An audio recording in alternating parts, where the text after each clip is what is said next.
We have such incredible gifts to share with the world and communities around us. I just don't want to live in the shadows anymore and be ashamed of the things that I'm sensing and feeling.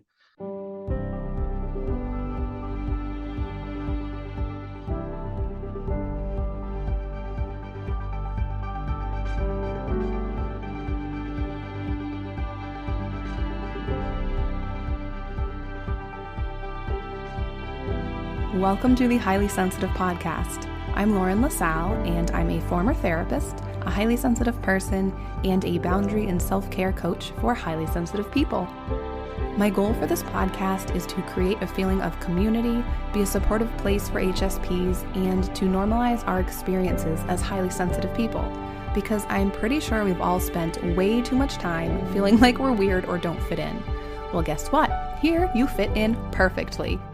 This podcast will give you tools to better understand yourself, help you learn how to care for yourself as an HSP, and how to view your sensitivity as a strength.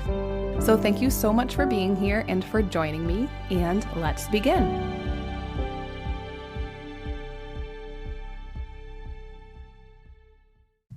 Okay, so I'm going to be honest with you guys. I haven't recorded an episode intro in about 3 months, and I already recorded this one at least 5 times, and I didn't like any of them, and so I deleted all of them. So here we are. I think I'm a little out of practice, but I will get there. So first, I'm sure you noticed that there is a different intro song if this is not your first time listening to the podcast. And if you remember, a couple months ago, I had asked for submissions for new intro songs because I just felt like I wanted a change. And I had somebody who is an actual composer send me something, which is so cool. His name is Jeffrey Penn Johnson, and his website is jeffreypennjohnson.com. I will link to that in the episode description. And thank you so much for your submission. It's really cool to have had somebody who creates music for a living to send me a song for my podcast. So thank you, thank you, thank you.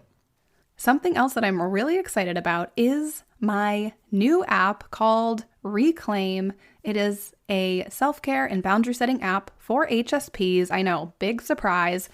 It's basically all of my content in one place, which I've been wanting to do for a while.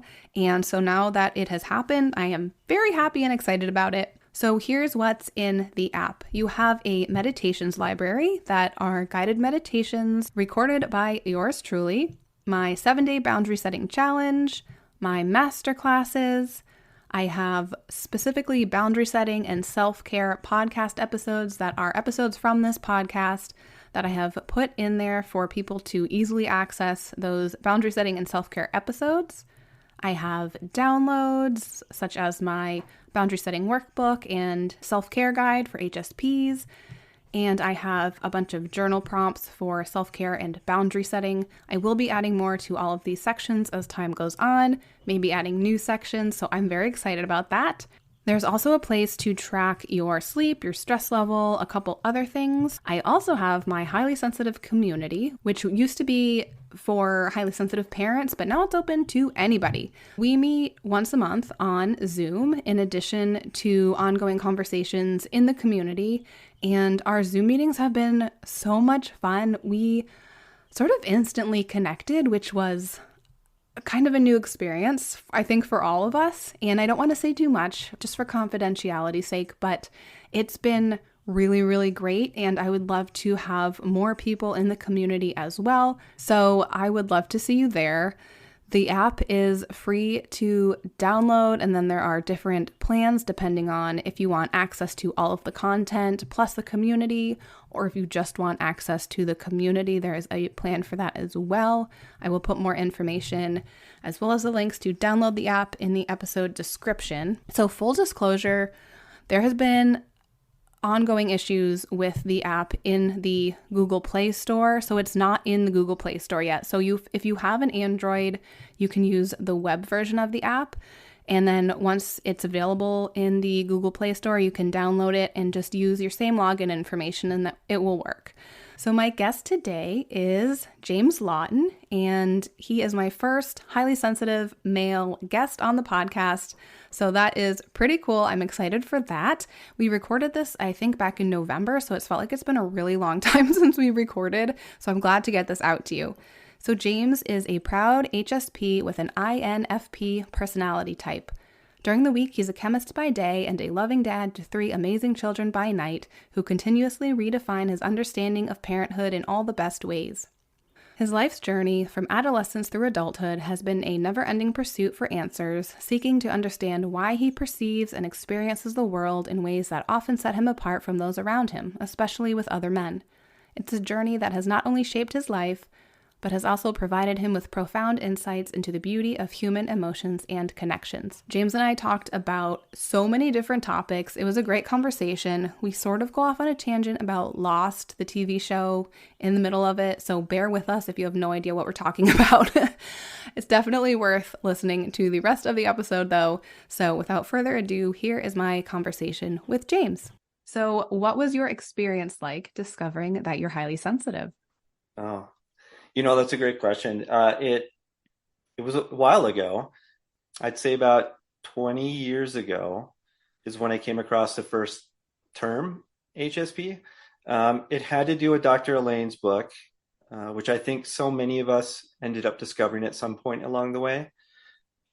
So when it came to learning that I was an HSP, it was incredible. I know that for a long time I had always felt alone, and I never really connected with many of the people that I had been around. So in really trying to discover what was going on is how I ended up coming across Dr. Elaine's book, HSP, and it was wonderful. I had validation for the first time in my life, and so yeah, it was great.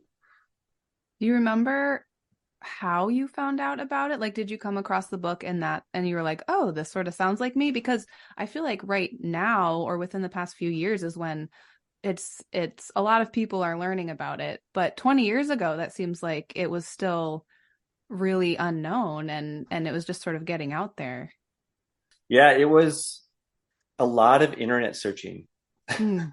And I think that I'll bet you that that's a pretty common trait of all us HSPs, is that we really dive into what is going on with ourselves and how we identify with the world. And we slowly but surely find our way to find some definitions to things that are happening.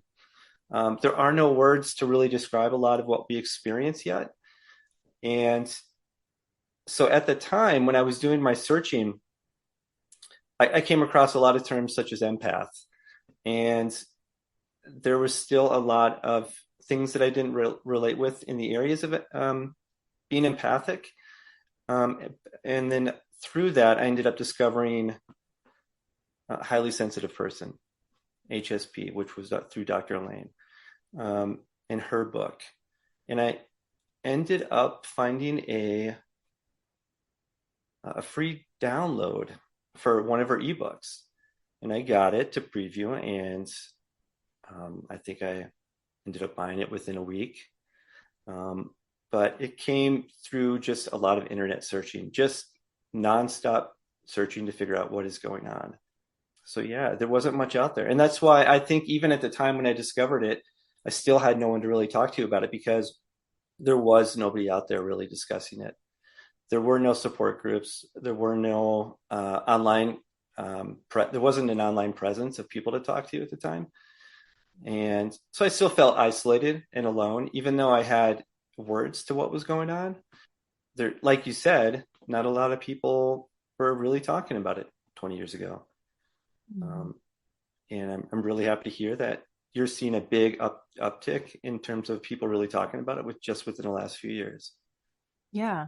You Yeah. know? I talk to a lot of people who say, oh, I just recently discovered that I'm highly sensitive. And it's really cool because it's, yeah, it's just like sort of changes how you think about yourself, I think, a little bit, and how you view yourself. And um and then you know that you're not alone. There are other people out there, even if you're like, how do I go about connecting with these people? I don't know who they are. Right. At least then we know there are other people. And so that kind of goes into my next question. So did figuring out that you're highly sensitive change how you view or think about yourself? Huh. At the time, not too much.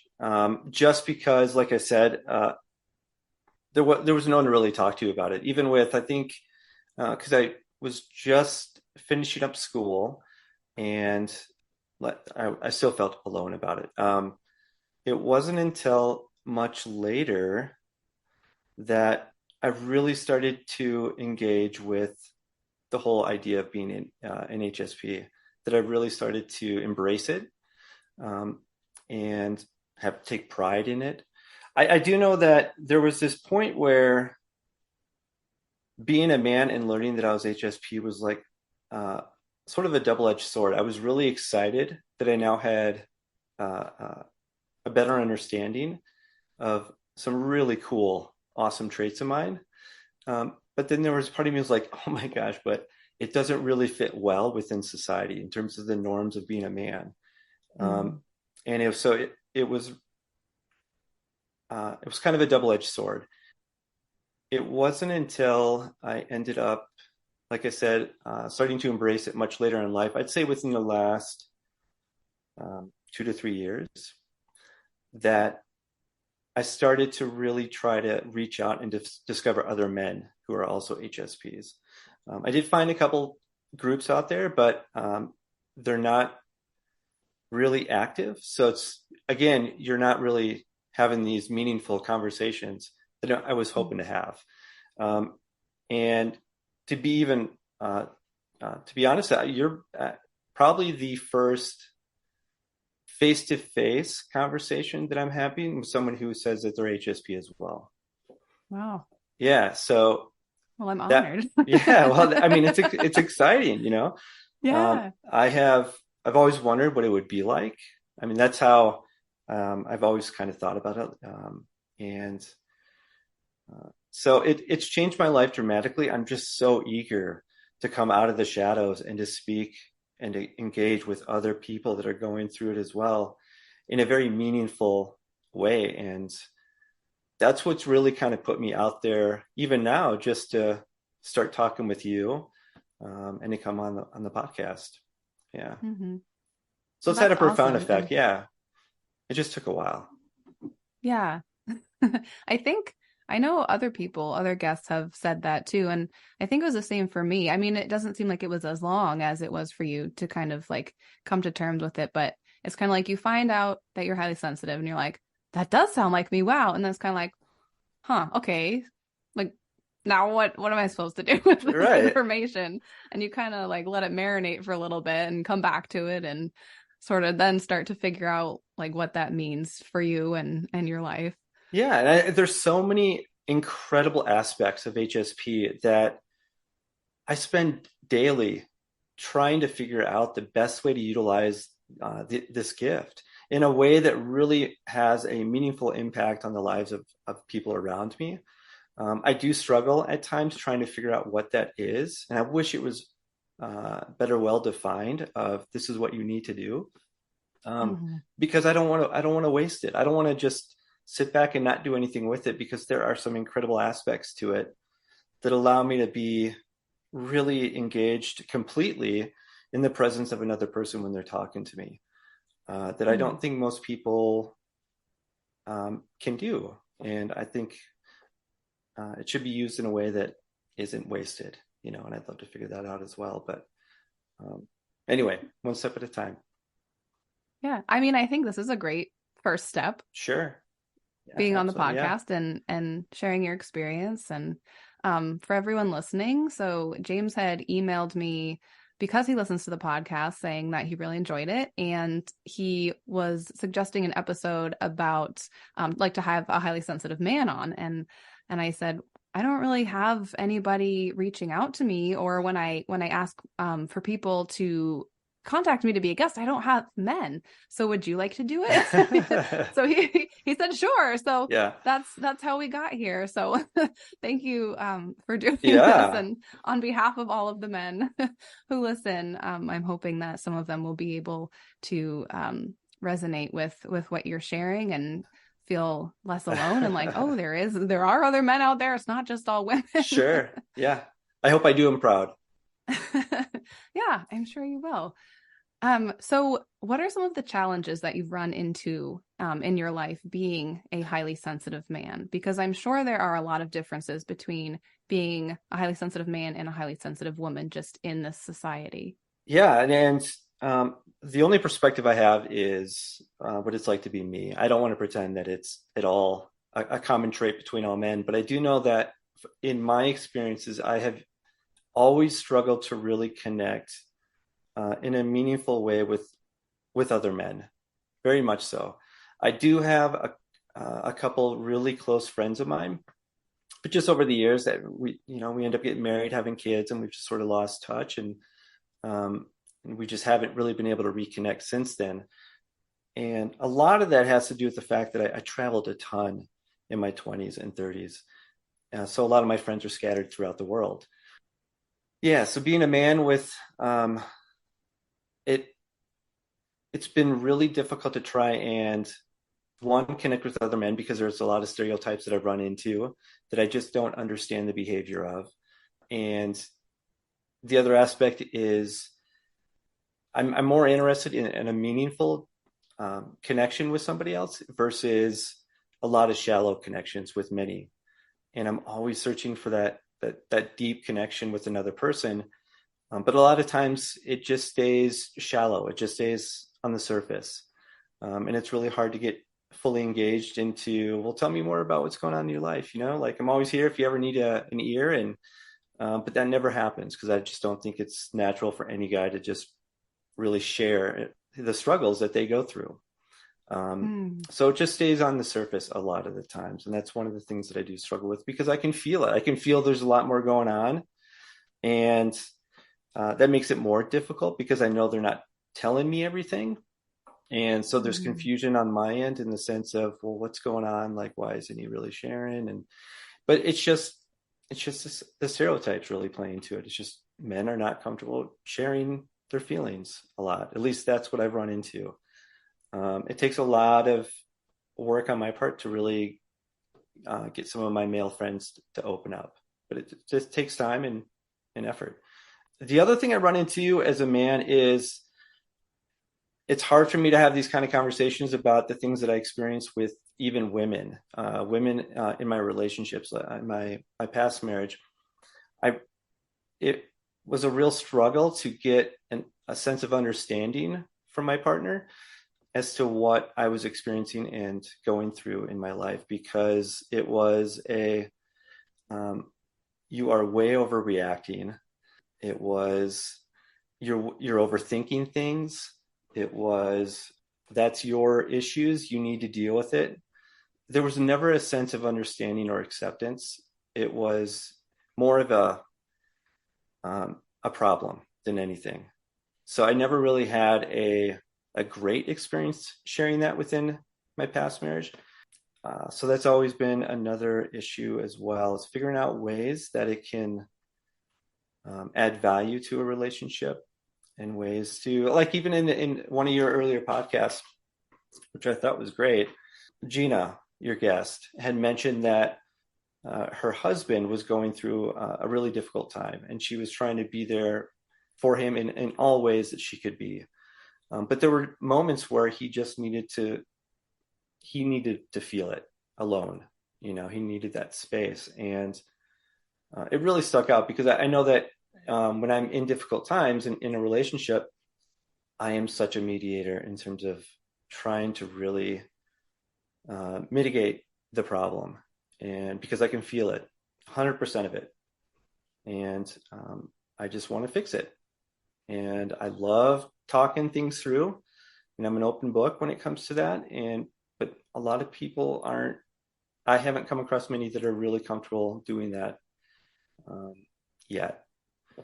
So it's been a challenge. Yeah. Yeah, I've found that too with my husband, and I feel extremely lucky to have him because he really does try to understand where I'm coming through, or at least he respects, what I'm dealing with, even if he doesn't Right. understand it. But sometimes I'll just like pick up on an energy and I'll be like, what's going on? Like, are we all right? Are you okay? Like, what? And he's just kind of like, yeah, it's fine. I'm like, no, it's not fine.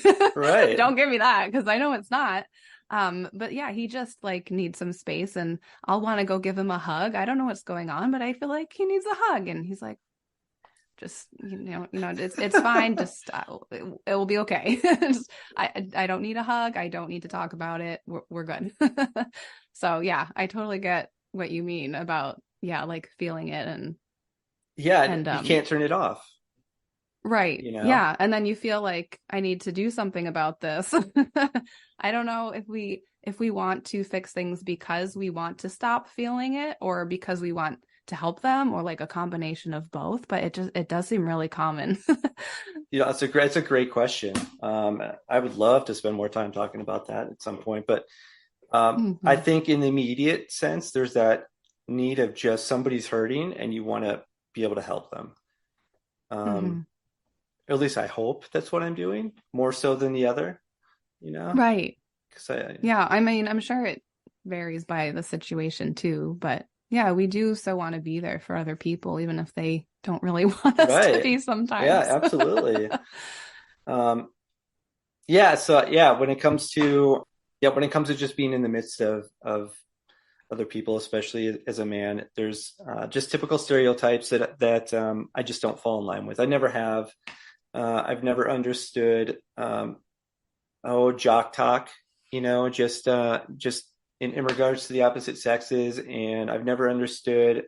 Yeah, just everything seems to just be on the surface a lot, just the kind of humor and the jokes and everything, and I've never really identified with a lot of it. Even though in growing up, I was deeply athletic. I played a lot of sports. That's the only thing that really got me through high school. And if it wasn't for sports, I wouldn't have gotten through. So I definitely found ways to get through, even in a situation where you're surrounded by a lot of different kinds of emotions in high school. It was just nuts. But it's still with me today, trying to really understand those around me. Do you have any specific tips for other highly sensitive men, like how to get through certain situations, or maybe any sort of insights that you've kind of come across in your life? Yeah. So one of the things that was probably one of the most difficult aspects for me to really understand was first understanding what was happening to me.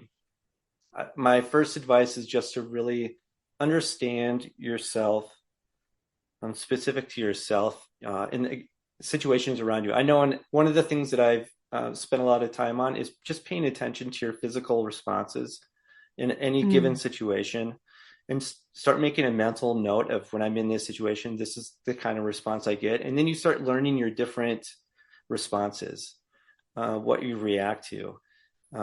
Once you develop some sense of how you naturally respond in given situations, you can then better understand what is you and what is them. Because I think that was probably one of the most confusing things, is to really differentiate between the emotions of the people around me and what they're going through versus my own natural emotions to the given situation. Um, if you don't kind of figure out how to separate those two, then it's just a blend of both, and it can be really confusing, which it was for a long time.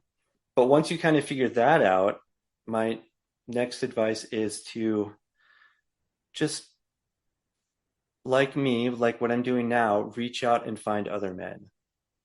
Reach out and find out other people who are also HSP, who are also going through life the same way as you, and reach out and get to know those people. Surround yourself by people who are accepting and loving and caring in a very unconditional way. I think that would probably be one of the most important things. And I know we all strive for it. And yeah, validation is huge for us. Hmm. I thrive to be validated by the things that are going on in my life and the things that I experience. So that's one of my Those are great tips. yeah, that's one of the I know one of the other things too is I don't know if you deal with this as well. I know that one of the things because I deal with my world is connected with emotions because I feel everything, and so I've defined how things are going on in my world. A lot of it is through emotions, which there aren't many words for the things that we experience, or there's not a great way to put those experiences into words. So when it comes to even my memories of things that I've been through, it is all tied to my emotional state at that time. So I lose track of details. Like, like if people ask me, like, do you remember saying this? And I don't really recall what I said because I'm too much tied into the emotional state of that event than the details of the event. So from a man, we forget details all the time, or at least I feel like our stereotype is that we forget details all the time. That is definitely my stereotype. I mean, I fit that very well. I just blame it on being an HSP. I don't know if that's true or not, but I'll throw it in that camp. So, Mhm. yeah, yeah, those are just some of the things. Well, I'm glad to hear you say that because I also am really bad at remembering certain things. And my husband will be like, "You don't remember that?" I'll be like, "No, am I supposed to like, was that a big thing I was supposed to remember?" But I wonder if it is what you're saying. Like I remember more with the feeling of what was happening than the specifics. And so maybe that is what's going on with me too. I mean, that combined with mom brain, my memory is shot Oh yeah, yeah, now. yeah. But but that's yeah, I'm so glad you brought that up because I wonder if that is a thing that a lot of HSPs experience. Yeah, it's really frustrating. And there are moments that I'll be in discussion and they're going to be like, well, don't you remember this conversation we had? And I'd be like, I need to be back in it because I need to have that emotional effect of what was going on. I can't just remember the details of it really well because there's so much more into what that conversation did for me than details alone. Mhm. While yeah, some of the people like my ex-wife, she was very detail oriented, and it could be a it could be like it was an actual recording of every single word that was said. It's like I just don't remember that way. Like it's because it's so tied to emotion. I can tell you how you felt. I can tell you your reaction in it all. I can tell you how I felt. I just can't tell you the words that were really said, which is so frustrating. Mhm. Um, Yeah. yeah, yeah.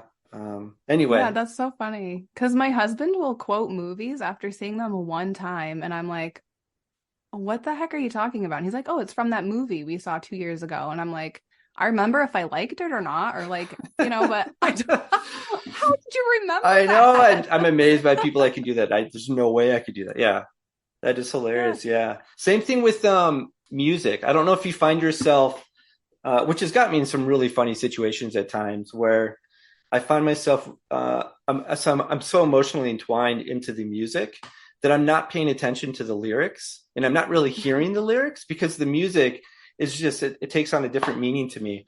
The sound and the frequency, all of it. So I'll be listening to lyrics and I'll get these weird looks, or I'll be listening to music and I'll get some weird looks from people who are hearing the lyrics, being like, "Why are you listening to that music?" And I'm like, "Well, what are you talking about?" And be like, "Do you have any idea what they're saying?" Like, not at all, you know. And I've gotten into some really funny Uh, situations that way, but music does the same thing. It's very mhm. it's very emotional for sure. Yeah.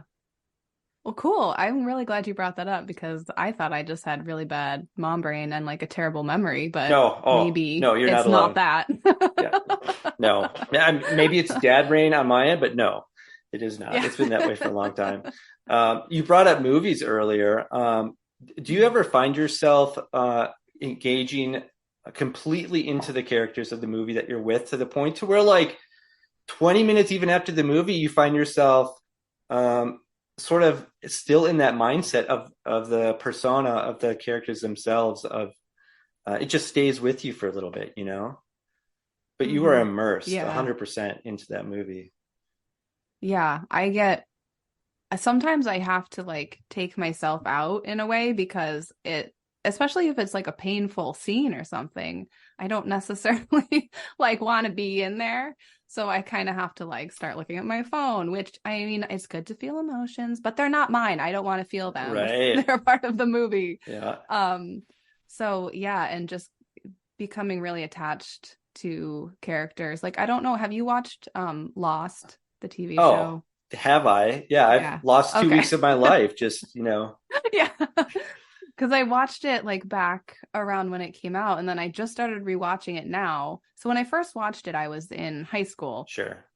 and now I'm an adult and I'm married and I have a child, and so my life is totally different. And I remember being so attached to the characters then, but now it like the characters I'm attached to are different that I can relate to, and it's yeah, there are certain things that it's just like oof. This show is so amazing, and I love how the characters are developed and they're really like full people. But it's yeah, it like really is heart-wrenching when certain things happen in that show, but I'm like I have to rewatch it again because I love it so much. I'm just going to deal with this pain. Yeah, did it take, Because was it's it just just as good? oh yeah. Yeah. Yeah, it's just I get different things out of it now. And I'm sorry if anybody hasn't watched the show and is like, "What are you talking about?" But it's an amazing show, and um yeah, I really love how the relationships that the characters have too in it, I think is just realistic Right. and it's really amazing. So, just throw that out there, I guess. Go watch Lost if you would like to have a wild ride of a TV show. You connect with the characters in a very in a very touching way. Like it just really relates Yes. to you. And it's, which made it sad when it ended, you know. Um, Mm-hmm. remember that event? That was a big event. Yeah. But yeah, yeah. It's funny that you went back and started rewatching Lost, which now that you've thrown that out there, I've got to add that to my list. You know, Yeah. but I just rewatched the Hunger Game movies because I remember reading all the books, and oh my gosh, I'd forgotten how great those movies are.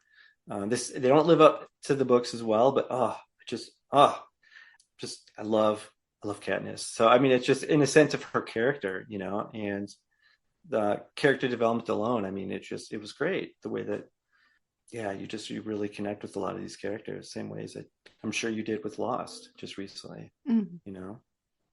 Yeah.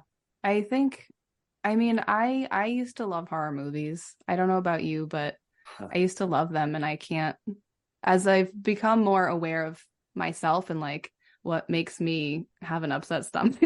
Yeah. um I just can't do it anymore, but I mean I sort of miss it sometimes. Yeah, no, you're not alone. I used to watch them a lot as well, but I just can't. I can't do it anymore. There's a certain type of Mm. genre of horror that I can still do, supernatural, aliens, that kind Hmm. of thing. But when you're getting into stuff like Hostel or The Saw, just Yeah. outright brutal torture, I can't do it. Hmm. I just can't. Yeah. Yeah, it No. it makes me angry, and I have to stop because it's just so brutal. Yeah. Mm. But then I have some friends who are like, "Oh, those are my favorite movies." I'm like, I don't know how you do it. I just Hmm. can't do it. So there's that, Yeah. you know, I just don't. Which, yeah, yeah. So I totally relate. You know, I just can't do Hmm. as much. Same thing with becoming a parent too. If now that if I come across anything that involves a child getting hurt, I am I'm livid. I'm like I cannot watch this. Like yeah. Hmm. Um, oh, my connection now to children is just so much different now being a parent than it used to be. Yeah. Oh, totally. I found the same thing. I mean, I used to listen to murder podcasts all the time and like be really into murder shows. And now if it even mentions that there's a child involved, I'm like, I'm Oh, out. Nope, yep. don't even want to know. Don't even tell me anything about this. No, thank you. Yeah, it's so true. So true. Yeah, it's just it's way too much. It's an overload, you know. Yeah. Oh, I can't imagine what it'd be like to be in that position. Because Yeah. same thing. I used to listen Sword and Scales or Scale. Anyway, there's I used to listen to a lot of them as well. And yeah, the second a child comes up, I am done. Yeah, Hmm. absolutely no way, no way. Yeah, it's hard. Yeah. So Hmm. that's yeah. I mean, that's another great thing. And now that we're bringing up children, what's it like for you being a parent in HSP? It's I I mean, I've always wanted kids, and I think I always wanted them young, which like that didn't happen. I'm 35 um with my first, so it's not, I mean, I think that's sort of more common now than it used to be, but so I've always wanted to be a mom, and I finally got to the point, it just sort of happened so well naturally, um to like find the perfect husband for me, Right. and to be at the perfect point in my life where I had I quit my full-time turn to part-time job that was burning me out. I figured out what I needed to really take care of myself, and I had about 2 months before I think I got pregnant with my daughter, like in between quitting that job and then finding out I was pregnant. So I feel like I really was able to figure out what I need to care for myself. And it was just in the nick of time, because that really has helped me so much as a mom. Yeah. I can't imagine being a highly sensitive parent and maybe not even knowing that you're highly sensitive, which is what my parents dealt with. It I think it would be massively overwhelming. And so I feel very lucky that I was just at the perfect point in my life to have my daughter. And it's been just the truly the best thing. I feel like every parent says this, but it's like it honestly is the best thing to have a child. Yeah. I feel like it's really what I was meant to do. And she just, yeah, she totally fulfills my life. Oh, that's incredible. Oh. Yeah, it's a love that I did not know existed until I met my daughter for the first time. Yes. It's a Yes. totally different kind of love. I thought I was close, or at least I thought I experienced love, but then holding my daughter for the first time, uh, I have I haven't been able to go back to a similar type of love. It's Hmm. incredible. It's absolutely incredible. So I totally get it. Yeah. It's interesting that you brought up your parents. It sounded like they also have HSP, but just did not know it. Yeah, they If didn't know about it until I sort of brought it up to them, and then they were like, "Oh." Oh, okay, yeah. Uh, Same boat. Both my Oh. parents are have HSP. Absolutely. My mother is even more so than me. She uh, so she is, and I do experience this as well, but she was someone that so first off, both my parents were together their entire lives. Very loving parents, very supportive parents, to the point to where I just knew they were going to support me, and it kind of rubbed me the wrong way at certain times, because I was like, I want you to oppose me, but you're not going to, because you're being my loving parents. Um, and but my mother, she has very um, empath. She's also an empath, but she would never call her that because we never had words for it. She just could do things that she just could do, and that was just her mom traits. Um, Mhm. but it wasn't until I was already moved away, living out west. I think I was in Yosemite at the time, and my mother, right after 9/11, Homeland started hiring a lot more people into airport checkpoints, airport security. So they were sort of reaching out to all types of people to just really amp up the airport security. My mother has been a secretary her whole life, and here she is now accepting a role as a airport security check-in person. Her skill ended up getting identified really quickly because she was really good at identifying people that were going through the checkpoints through emotional detection, right? She could just pick people out emotionally, and she was pulling people aside, that having people screened, that they're like, they passed everything. There's no reason we need to pull this person aside. And she's like, no, you need to put that person in the other room. And they did, and they're like, oh my gosh, this person was a drug mule, you know? Wow. How did you do this? And she became a rock star really quickly, because of her skill sets. And they didn't really have a word for it at the time, just that she had an intuition that was beyond what they were doing currently at checkpoints. So she Wow.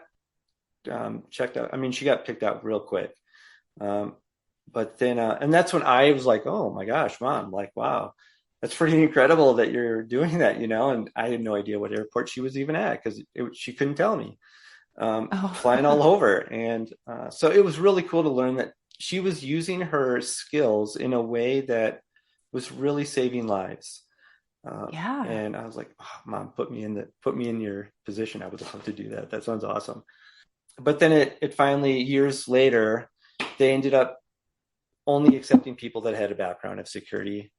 So she's only been a secretary, so she couldn't continue the role. But Wow. it's still really neat to hear her talk about her stories about when she was working in the airports. And but even then, it's like it sounded like it had its emotional toll because you're seeing people do things that are pretty horrific to Mm. try and get through.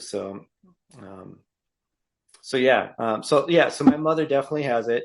My dad definitely had it. He was a professional artist and a museum curator, and a very loving, gentle man. He was my best friend until about a year and a half ago. He passed away. His battle with Alzheimer's finally took him, and Oh, it was a 4 year, 5 year battle. wow. And so it was sad to see him go, but I know that. So now it's just my mom and my sister and I. And so my sister's also very HSP. She feels everything, but she doesn't know how to deal with it. So we Mm. do a lot of talking. Yeah. Mm. Yeah. But yeah, I totally relate with, your family also having it, your parents having it. And there are no words for it back then at all. Right. It's just who Yeah. we are. Absolutely. Mm-hmm. Uh, and that's why I think we're all experts at self-diagnosis. You know, Right. we are the ones who are digging in daily to figure out what is going on. Like, why are people saying that I'm doing this? Is there really something wrong? Well, let's figure it out. Mm-hmm. And you spend time trying to figure that out, and then you learn something else new. You get little bits and pieces over the years. Mm-hmm. Um, it's so funny, and I'll bet you all of us are so used to doing that. You know, Yeah. I feel like that's how so many of us came across high sensitivity is because we're like, what's wrong with me? Like type into Google, what's wrong with me? Like you're highly sensitive. It's fine. it's so true, and it's kind of sad in its own right because that's where it starts. It's thinking that there's something wrong, or at least Mhm. it's identifying that there's something that is going on that isn't the norm. Right. I'm not surrounded by people who are experiencing the same thing. Like, for instance, I think I even mentioned this to you in my email. I don't even know if this is true or not. I just know that I'm definitely feeling it, and it's one of those things that I'm just like, oh man, is this really happening? But it's whenever like my little kids were falling asleep and I'd sing them a song and they'd fall asleep on my chest because this is probably about 2 years ago when he was just 2 years old. And so my hand would end up being on their heads. And I always noticed at the end of the night that whenever they started to dream and were out cold, and we all know as parents, like you can just tell when your kids are starting to dream. Mhm. Um, my hand, if it was on their head, it would just, do you remember those balls of electricity that whenever you touched, the electricity would shoot up to and touch your finger kind of a thing back in Yeah. the 90s, I think it Mm-hmm. was. Anyway, it would feel like that. You could feel like electricity just touching all over my hands. And it got really strong whenever they dreamt versus when they were awake. I have no idea if it's HSP, but it's just one of those things like there's no words for it. Mm-hmm. You can't Google something like that. And Right. you can't talk to. I thought it was normal until I started talking to other people and be like, "We have no idea what you're talking about, James. Oh. No idea." Like, nope, no, no, no, never happened to us. So, and it's through conversations, like, oh, the things I'm experiencing are different. Well, Mm-hmm. why are they different? Well, let's figure that out. How early were you when you started to realize that you weren't the same as your peers? Like there were just some things about you that were different that other kids started to notice were not experiencing the same way. That's a great question. I don't know specifically. I just sort of remember always feeling a little bit like apart from most people, if that makes sense.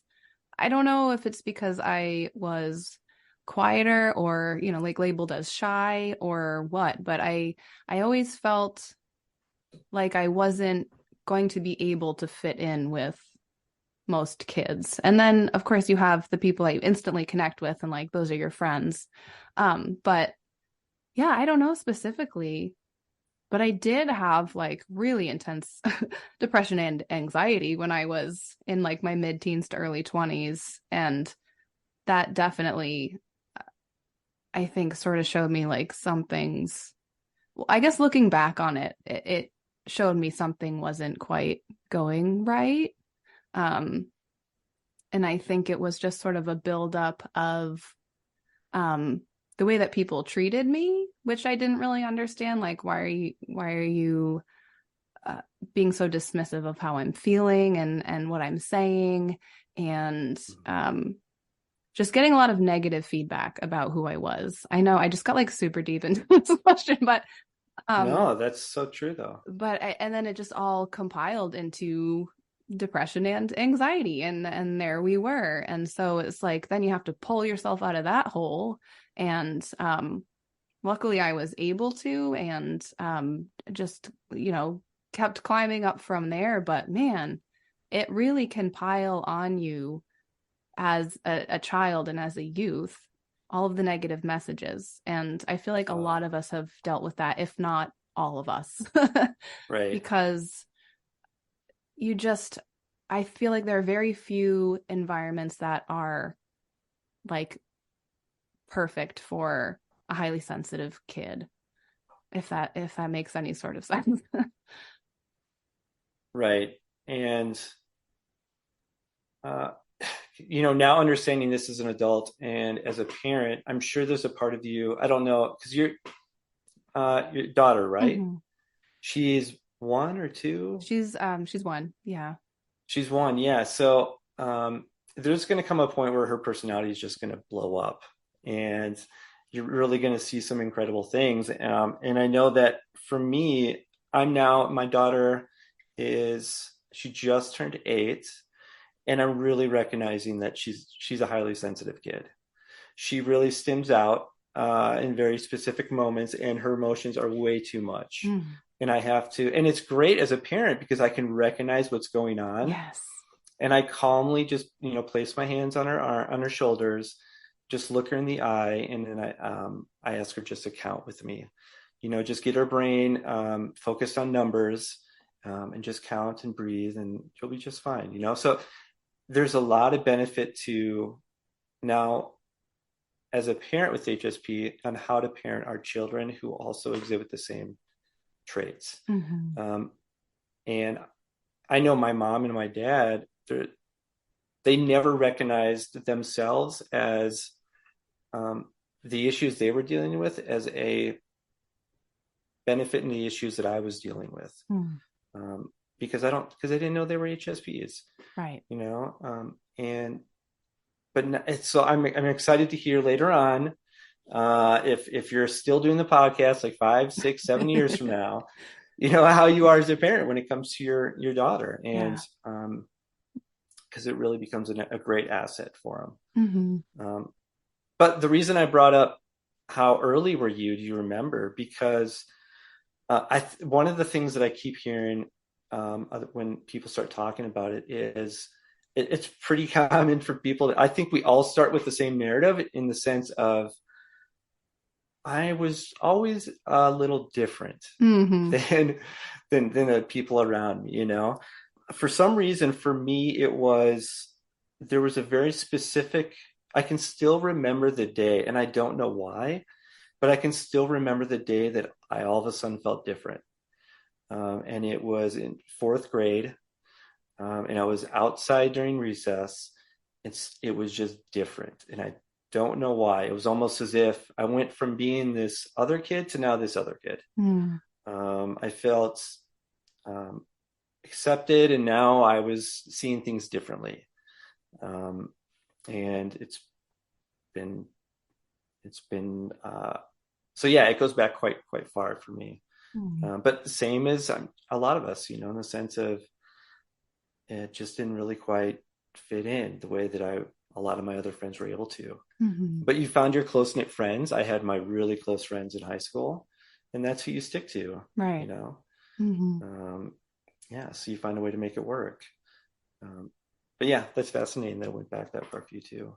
Yeah. Yeah, Yeah.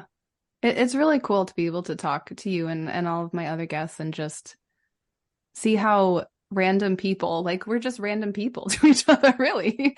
And yeah, our stories are very similar. And I love that. And I'm glad this is yeah, sort of a way to kind of bring all of us together, even if it's just yeah. random people listening. I mean, you used to be a random listener and now I'm talking to you. So Right. Yeah, I mean, we're doing exactly what we all do and trying to figure out what is going on and where are the others that are yeah. going through the same thing. I know that I don't know if you ever feel like this, but it's like we have such incredible gifts to share with the world and communities around us. Mm-hmm. I just don't want to live in the shadows anymore and be ashamed of the things that I'm sensing and feeling.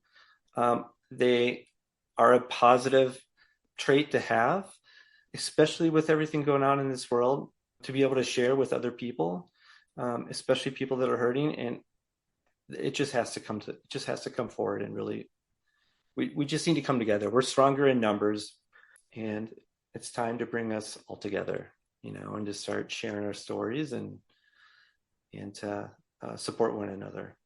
Yeah, Yeah, for sure. definitely. Well, I love that. Let's end it on that note. Let's